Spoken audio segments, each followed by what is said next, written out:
Hi, my name is Paul Grenon, and I'm here with Martin Rust, the Director of the Security and Policy Institute of Professional Development at the University of Ottawa. Today we will be talking about the government context, and more specifically in the security context. Let's talk about the delicate balance between privacy and security. What are the differences today, and how do you view these differences? Well, this is a topic that we talk about a lot here at the Institute. And as you know, one of the things we do is that we bring together folks from government, so policy makers, decision makers from within the different branches of government, to talk about issues just like this one. It is very much a hot topic today. People are wrestling with, I think, not only where we are at today, but where is it going. I also think there's a very important, perhaps, gap between individuals' expectations and how various levels of government are looking at this type of thing. I also know that there are differences even between demographic groups. So it's depending on your age, your view around privacy will be different.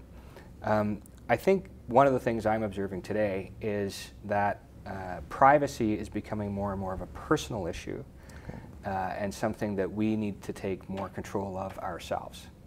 I say that, but in that context, it's generational. So my kids' generation are far more comfortable with sharing their private information, you know, through technology and various applications that we all know of.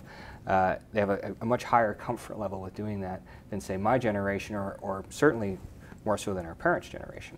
So it's going to be important, I think, that the responsibility and the ability to control our privacy and how we feel about it gets pushed down to us as individuals, so that we all have that ability to say, yes, I'm ready to share this information, or no, I'm not. With that comes a lot of responsibility, and we all have to be very diligent and ask a lot of questions of people that we share that information with. But then I think as citizens and as voters, we also have a reasonable expectation that those organizations, and especially the levels of government that we're talking about, go to great lengths to protect that information. And so there are some differences in terminology around security and privacy.